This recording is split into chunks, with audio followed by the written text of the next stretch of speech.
네, 우리가 지난 시간에 이제 이 하나님의 용서, 하나님이 우리에게 어떤 용서를 하셨는지에 대해서 우리가 나누어 봤습니다. 그 하나님의 용서는 정말 우리 인간으로서는 이해할 수도 없고 상상할 수도 없는 그 용서라고 말씀을 드렸는데요.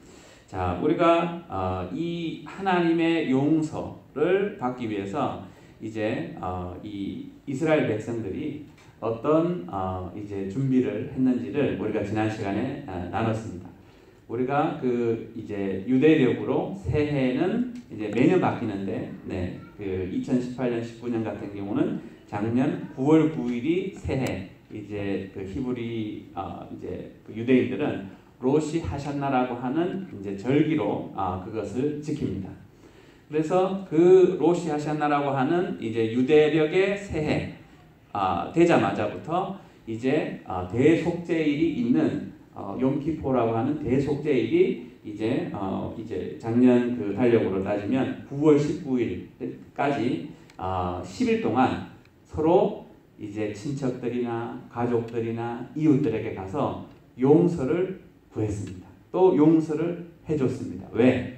내가 하나님께 용서받기 위해서 내가 먼저 이제 우리가 용서를 서로 사람들에게 용서를 구하는, 그러면서 준비를 하고 회개를 하고, 그러면서 하나님이 우리의 죄도 내가 저들을 용서해 준 것처럼 하나님도 우리를 용서해 달라고 하는 그런 마음을 가지고 준비를 했는데, 그것을 이제 우리가 이 매년 유대인들은 그 새해가 될 때마다 이것을 아직도 합니다.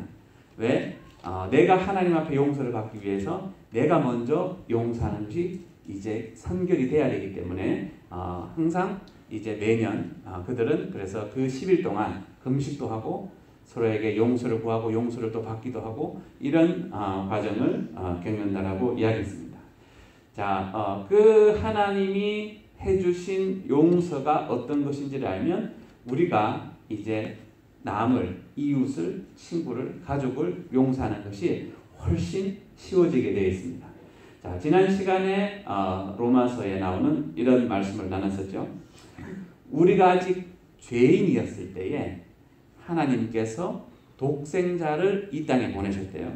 그러니까 죄인이었을 때 이 땅에 우리의 그 죄를 씻기 위해서, 우리의 죄를 대신하기 위해서 자기 독생자 아들을 보냈다는 거예요.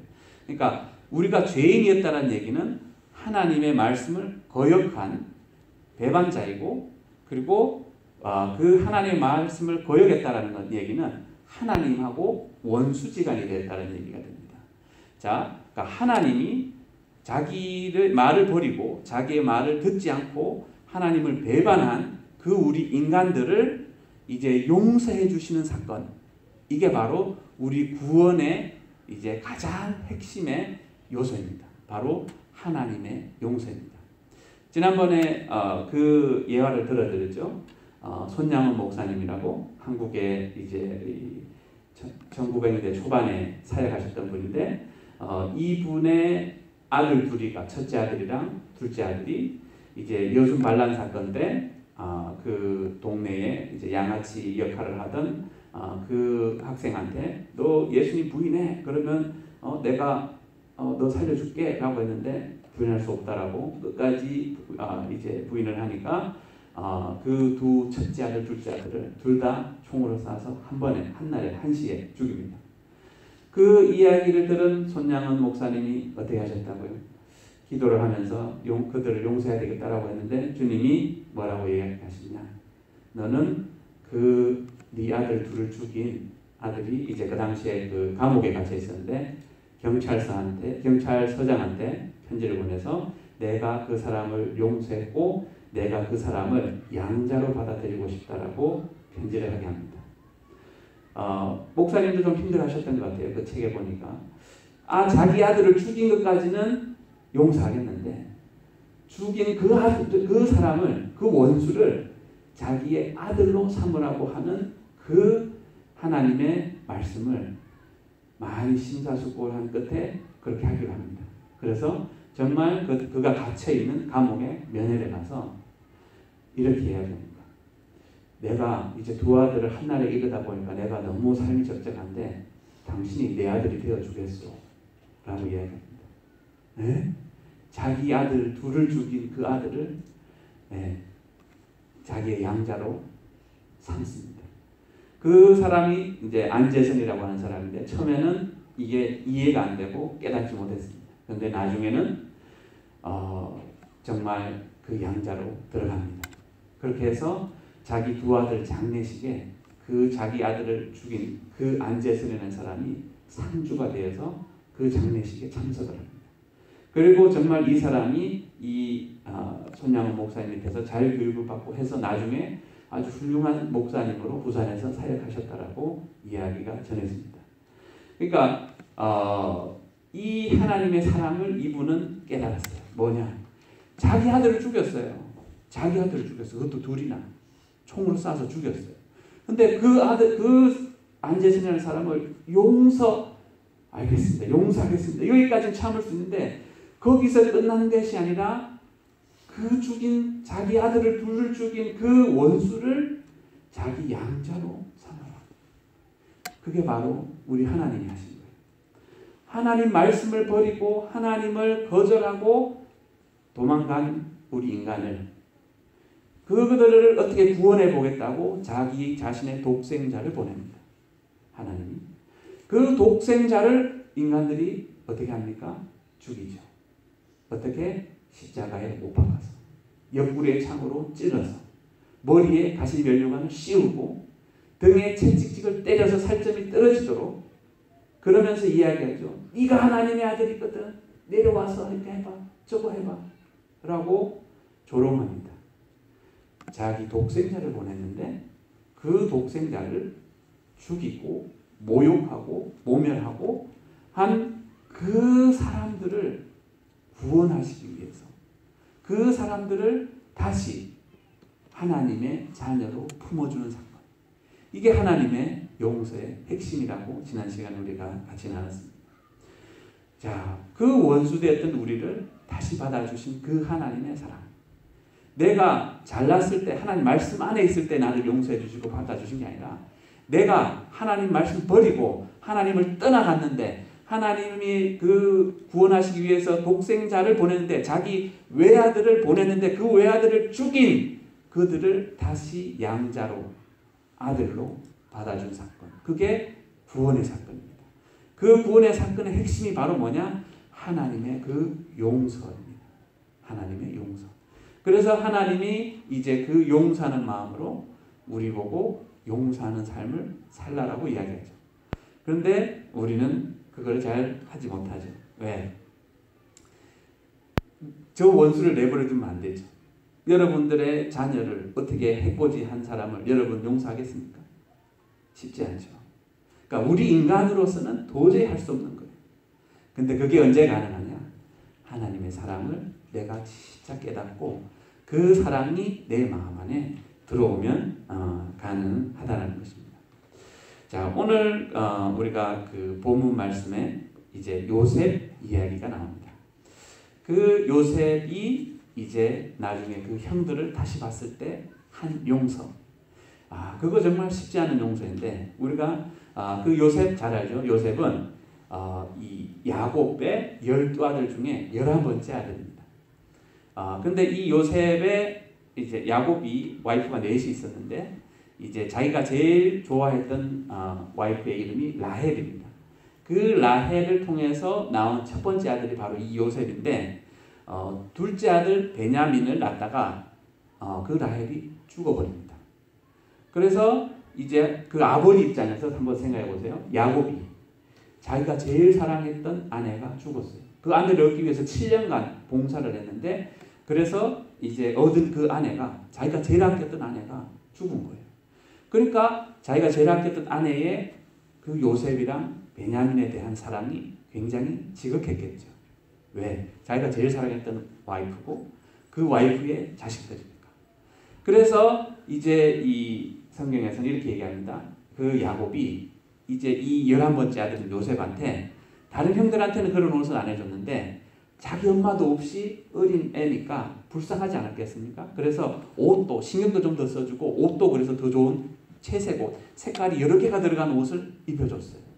그러니까 이제 형제들이 굉장히 시기하고 질투를 합니다. 그런데 거기다가 이제 기름에 불을 붓는 사건이 생기는데 뭐냐? 하나님이 이제 이 요셉에게 꿈을 보여주는데, 환상을 보여주는데, 꿈을 꾼데 어떤 거냐? 그 자기가 이제 옛날에 곡식을 지으면 이제 몇 집단을 이렇게 모으잖아요. 11몇 집단이 자기 몇 집단한테 고개를 절하는 것을 꿈을 꿉니다. 와, 형제들에게 아버지한테 자랑을 하죠. 내가 이런 꿈 꿨어요. 그러니까 형제들이 좋아합니까? 그러면 우리가 네 몇 단한테, 우리가 네한테 절한다고? 이렇게 생각하지 않겠어요? 거기다 안 그래도 저놈이 아버지 사랑을 독차지하고 있는데 더 이제 기분 나쁜데 또 다른 꿈을 꿉니다. 하늘의 해와 달과 이제 11별들이 자기한테 절하는 또 그런 꿈을 꿉니다. 또 그 꿈을 막 떠들면서 자랑을 했어요. 그러니까 이제 이 형들의 이 요셉에 대한 질투가 막 이제 이 하늘을 칩니다. 그런데 이제 하루는 그 아버지 야곱이 요셉한테 형들이 양들 잘 치고 있나, 농땡이 치고 있지 않나 한번 보고 와라 라고 하면서 보냅니다. 그러니까 어떻게 합니까? 이제 멀리 양을 치라 그러면 그 먹이가 있는 곳으로 끌고 다녀야 되잖아요. 그러니까 이제 아주 멀리 떨어져서 갔습니다. 그곳에 가서 형들이 있는 곳에 근처에 가니까 형들이 저놈 꿈쟁이 온다. 저거 죽여버리자 라고 모의를 합니다. 그래서 이제 야곱이 이제 그 요셉이 오는 걸 보고 형제들이 사실은 죽이려고 했어요. 근데 한 형이 깨를 냅니다. 죽이는 것보다는 차라리 쟤 팔자. 그러면 우리가 돈이라도 받잖아. 라고 해가지고 이제 구렁텅이에 밀어넣었다가 저쪽에 보니까 미디안 상인이 이제 그 장사하는 사람들이 지나가는 게 보여요. 야, 쟤 팔자 해가지고 그 울에서 끄집어내서 그 상인한테 그 당시에 이제 그 은화 20개를 받고 팝니다. 그렇게 해서 이제 그 미디안 상인이 한번 생각해보세요. 자기 형제들한테 자기가 팔렸어요. 인신매매 당한 거예요. 자기 형제들한테. 그래서 이제 그 상인들이 애국, 요즘으로 말하자면 이집트로 내려가서 노예를 파는데 하필 이제 그 이집트의 그 당시 바로 왕의 친위대장인 보디발 장군이 저놈 괜찮겠는데 하고 삽니다. 그래서 그 집에 노예로 팔려갑니다. 그래서 성경에 이제 정확한 나이는 나와 있지 않은데 이제 대강 유출을 해보면 이제 그 요셉이 10대 때, 그러니까 말하자면 한 15에서 17 사이에 노예로 팔려간 거예요. 그래서 그때 이제 팔려가서 보디발 장군 집에서 열심히 일을 합니다. 그래서 보디발 장군이 이제 눈여겨받고 아주 열심히 하니까 이제 막 잘 되는 게 보이거든요. 그래서 그 집을 다 맡겨버렸어요. 그런데 그 보디발 장군의 아내가 이게 애가 이제 용모도 준수하고 딱 이 성경에 보면 아름답다라고 표현을 해요. 남자가 신장이나 용모가 아름답다라고 표현을 해요.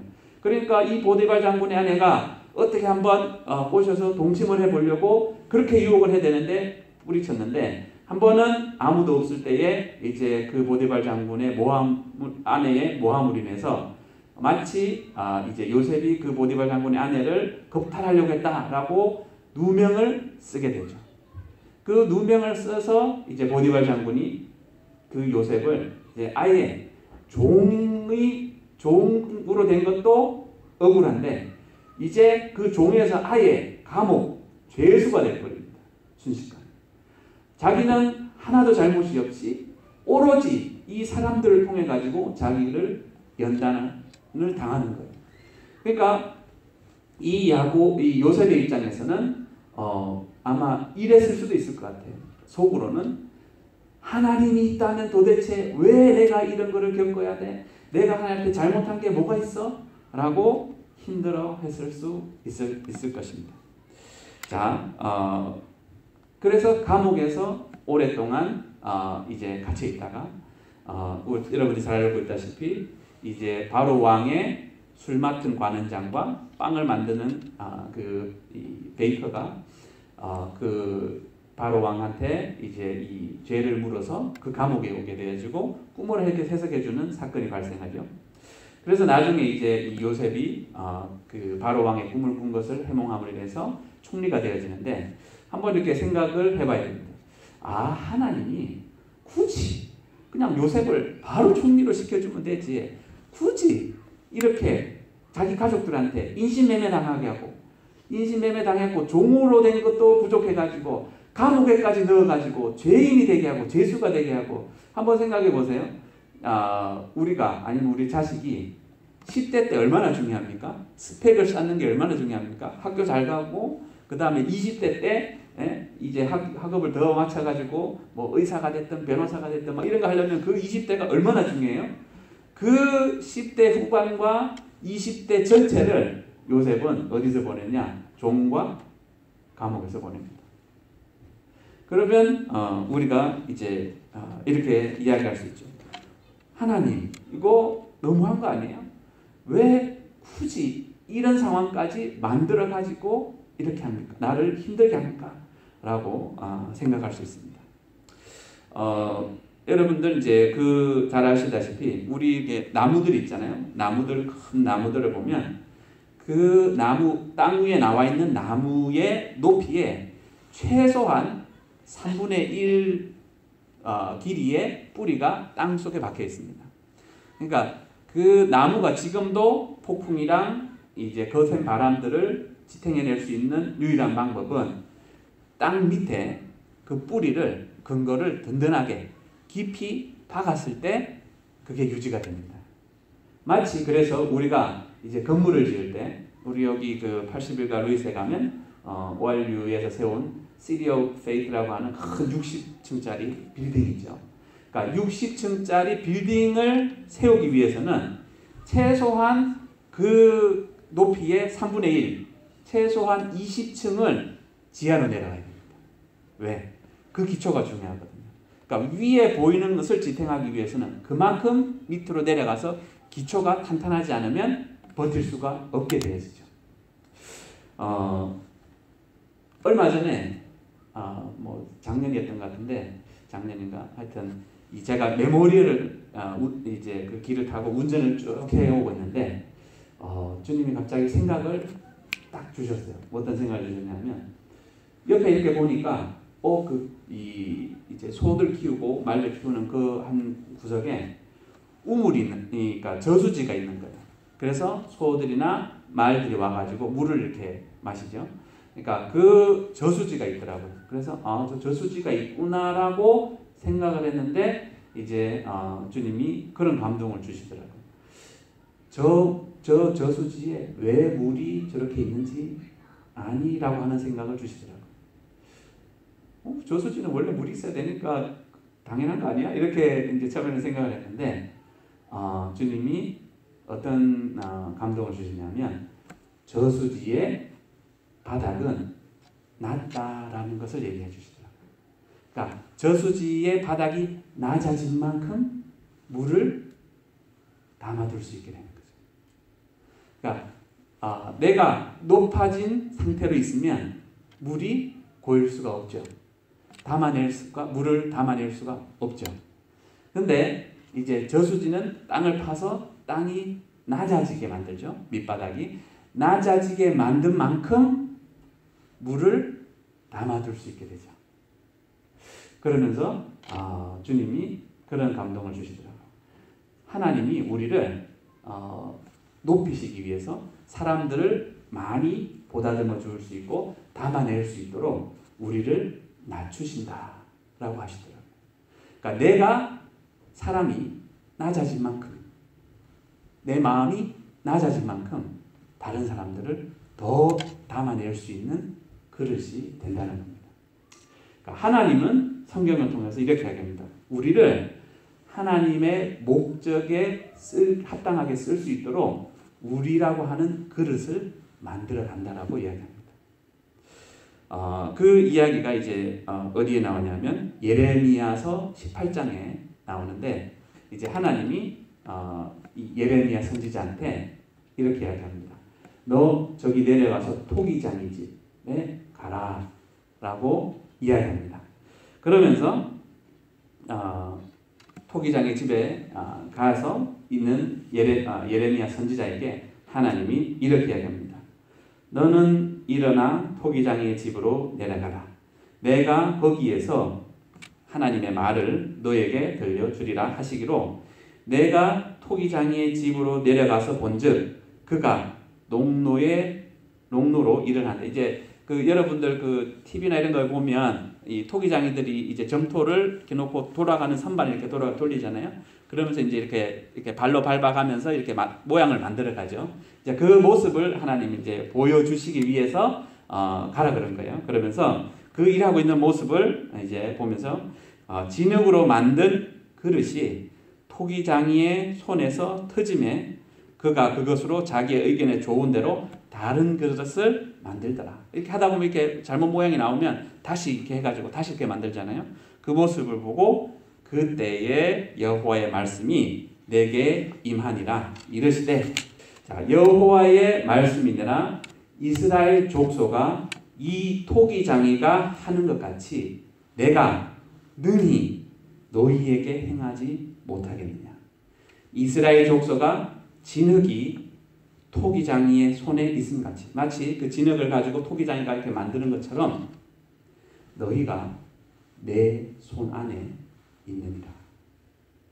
하나님이 이스라엘 백성을 하나님의 자녀들을 하나님이 쓸 그릇으로 만들어 가신대요. 이렇게 모양으로 만들어 가신 거예요.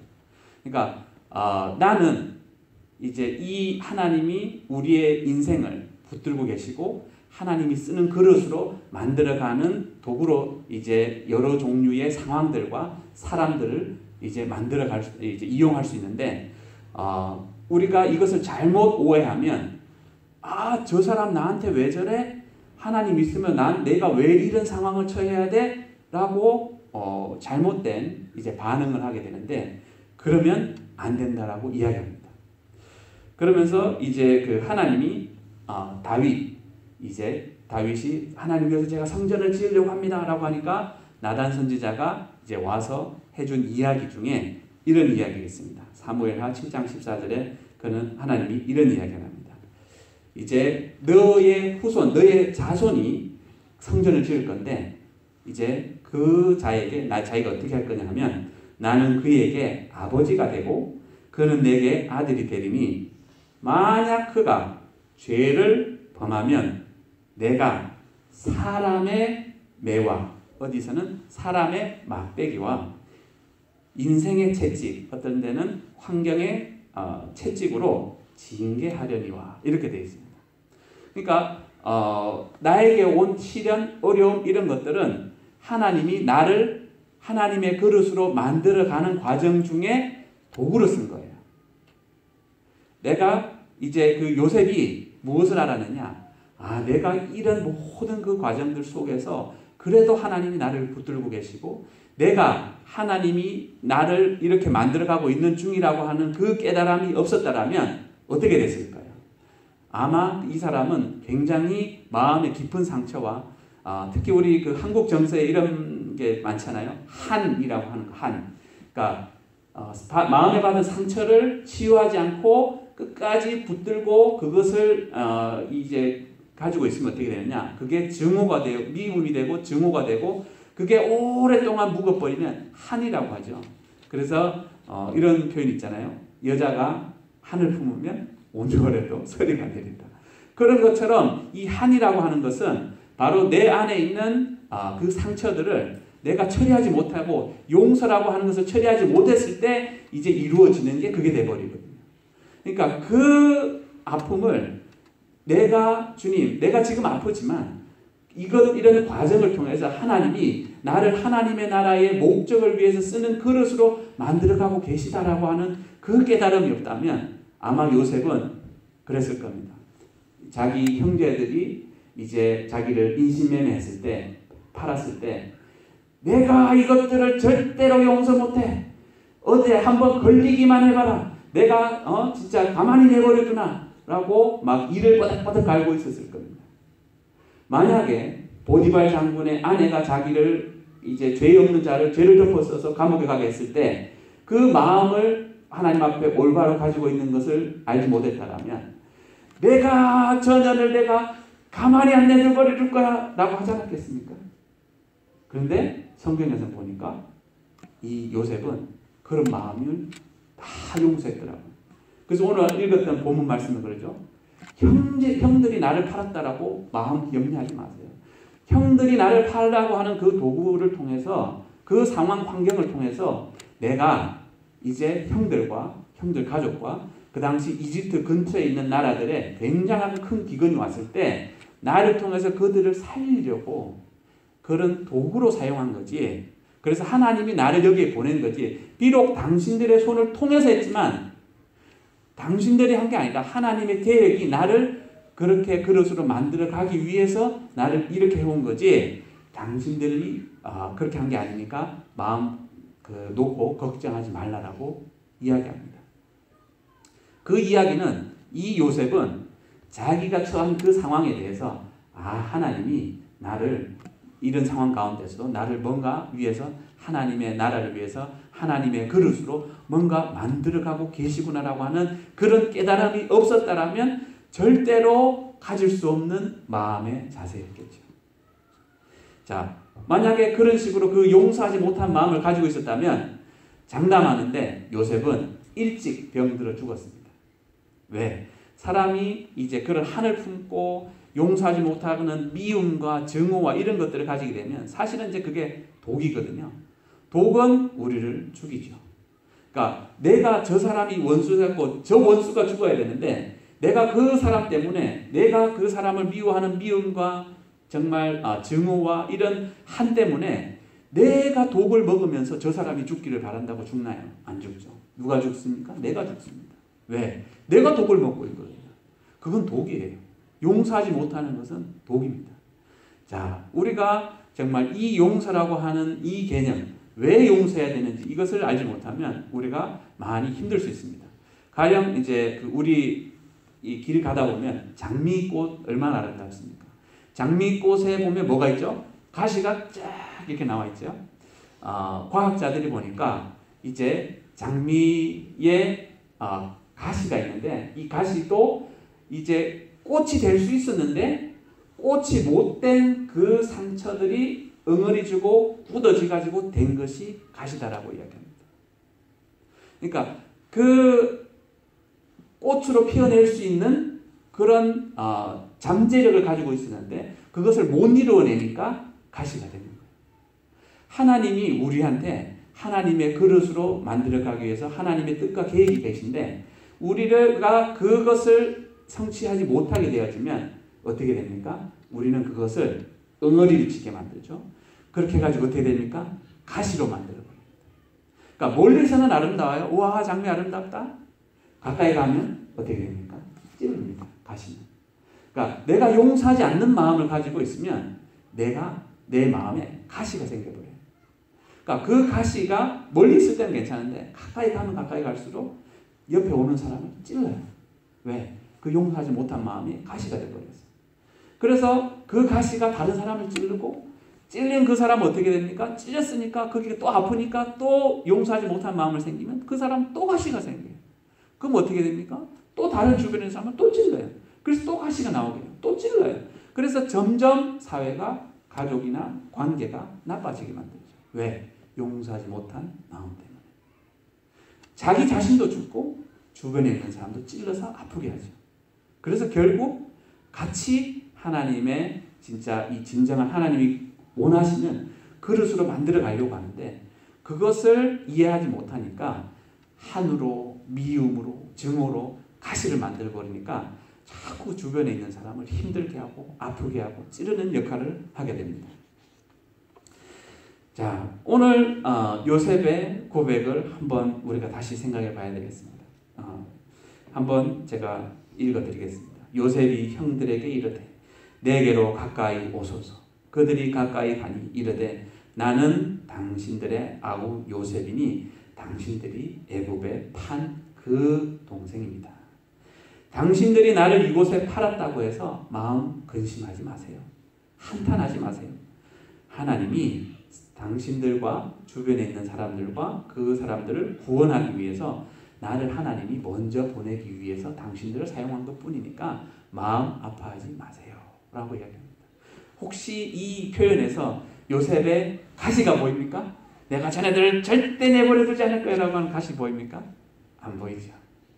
왜? 이 사람은 하나님이 나를 내 삶을 붙들고 계시다라는 것을 알고 있었고 하나님에 대해서 내가 올바른 나의 마음과 자세와 태도를 유지할 때 하나님이 때가 되면 높이신다라는 것을 알고 있었던 거죠.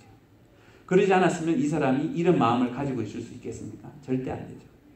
자, 우리 한번 우리의 삶을 한번 돌아봐야 되겠습니다. 정말 나는 하나님 손에서 아까 하나님이 그 토기장이가 진흙을 가지고 그릇을 만드는 것처럼 내가 지금 있는 상황, 내가 지금 있는 처지, 그게 힘든 상황일 수도 있고 정말 밑바닥 중에 밑바닥일 수도 있고 그런 과정을 통해서 나를 더 낮아지게 해서 보통 그러죠. 아파 본 사람이 아픈 사람의 마음을 더 잘 이해할 수 있고 내가 어떤 어려움을 겪어본 사람이 어려움을 겪어본 사람들의 마음을 더 잘 이해할 수 있고 하나님은 우리의 마음을 낮아지게 만듭니다. 왜? 다른 사람들을 더 많이 품어줄 수 있도록 더 많은 사람들을 담아낼 수 있도록 우리를 그런 그릇으로 하나님이 만들어가고 계시다는 겁니다.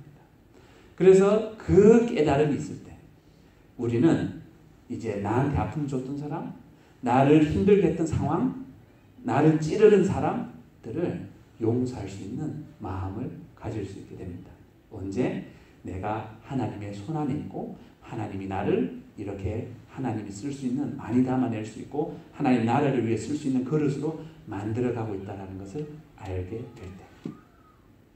자, 세상의 사람들은 마귀는 우리가 사람을 용서하지 못하게 합니다. 그래서 가시가 돋치게 하고 그래서 사람들을 찌르게 하기 원하고 그렇게 해서 이제 하나님의 뜻이 이루어지지 못하고 일찍 죽게 병들어 죽어버리게 만들려고 무지하게 애를 쓰고 있습니다. 자, 오늘 이 메시지를 들으면서 혹시 여러분 마음 안에 떠오르는 사람이 있습니까? 아니면 떠오르는 생각이 있습니까? 아니면 떠오르는 상황들이 있습니까? 생각하십시오. 하나님이 그 과정을 통해서 그 상황들을 통해서 나를 하나님의 그릇으로 만들어가고 있는 상황이었기 때문에 그 아픔을 줬던 사람, 그 힘들게 했던 사람을 용서할 수 있게 되어집니다. 그렇게 되어질 때 하나님이 진짜 우리를 보시고 그래 내가 원하는 게 그거야. 너가 그 사람들을 미워하고 증오하고 한을 품고 그것이 아니라 내가 너를 지금 만들어가고 있는 거야 라고 하는 그 말씀을 여러분들이 이제 깨달을 때 하나님이 그래 그거야 라고 기뻐하시지 않겠습니까? 자, 마치 이스라엘 유대인들이 매년 시작하자마자 우리가 남에 대해서 이웃에 대해서 가족에 대해서 친척에 대해서 가지고 있었던 용서하지 못하는 마음을 털어버리고 새해를 시작하게 한 것처럼 이제 2019년 우리는 이제 다른 할 얘기가 있으니까 2019년 새해가 시작되지 않았습니까?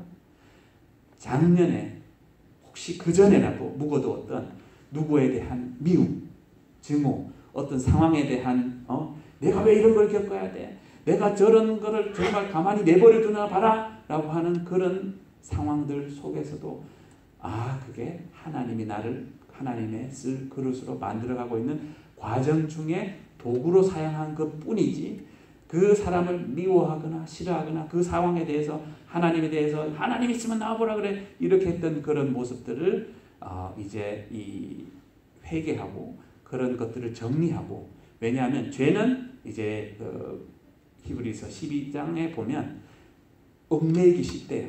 내가 죄를 하나 지면 그 다음 죄가 다시 나를 얽어매기 쉬워요. 그러니까 내가 용서하지 못하는 마음이 있으면 다른 용서하지 못하는 사건이 또 생겨버립니다. 그래서 점점 커지게 만들어서 이제 우리가 속사람이 상하고 그래서 더러워지고 그래서 결국은 천국에 못 가게 만든다라고 히브리서 12장 15절에서 이야기하거든요. 그러니까 결국 우리는 무엇을 해야 됩니까? 우리의 마음을 깨끗하게 용서하는 마음을 가지고 2019년 새해를 시작했으면 좋겠습니다. 그래서 오늘 메시지를 들으면서 아니면 잠시 후에 기도할 동안에 여러분 마음 안에 주님이 누구에 대한 생각을 주든지 그 사람 용서해라 아니면 누구한테 가서 용서를 구해라 라고 한다면 꼭 실천하셔서 여러분 안에 있는 그런 독들을 제거하시고 그래서 신선하게 깔끔하고 깨끗하고 순결하게 그런 마음을 가지고 2019년을 시작하는 저와 여러분들이 되었으면 좋겠습니다. 이 시간 잠시 기도하겠습니다. 사랑해 주님 감사합니다. 주님께서 우리를 위해서 베풀어 주신 그 사랑을 우리가 진정으로 알게 하여 주옵소서.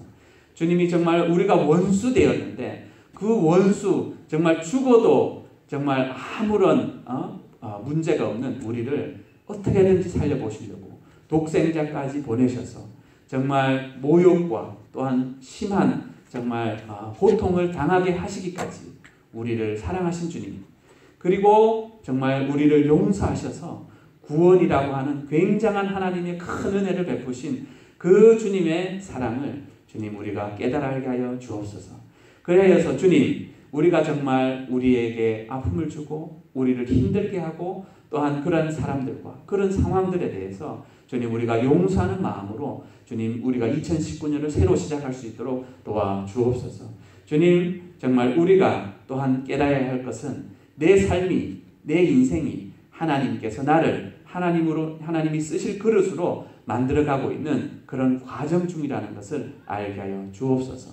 주님 정말 토기장이가 진흙으로 그릇을 만들어가는 것처럼 하나님이 흙으로 만든 우리를 정말 당신의 그릇으로 만들어가고 있다는 것을 우리가 잘 깨달아서 주님 우리가 정말 그 상황과 정말 인생 막대기와 사람 막대기와 정말 환경 채찍을 인생 채찍을 통하여서 우리를 만들어가고 있는 그 도구들에 대해서 미워하거나 증오하는 것이 아니라 하나님 손안에 우리가 있다는 것을 믿고 우리가 지금 좀 아프고 우리가 지금 좀 힘들지만 주님 손안에 붙들려서 끝까지 이 믿음을 가지고 나아갈 때 주님께서 때가 되면 많은 사람들을 품어줄 수 있는 그러한 하나님의 그릇으로 우리를 예비시키고 준비시키고 있다는 과정 중이라는 것을 우리가 잘 깨닫게 도와주옵소서.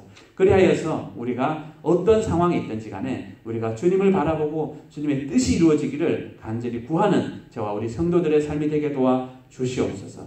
주님 우리가 정말 이 시간 우리 안에 용서하지 못한 마음이 있다면 주님 깨닫게 하여 주셔서 그것이 사람이 되어졌던 환경이 되어졌던 그것에 대해서 정말 깨끗하게 털어버리고 정말 2019년을 정말 신선하고 새롭고 주님 안에서 정리되어진 그러한 시작을 할 수 있도록 도와주옵소서. 주님 오늘도 귀한 생명의 말씀 정말 진리의 말씀 전해주신 주님의 은혜를 감사를 드리고 예수님의 이름으로 기도드렸습니다.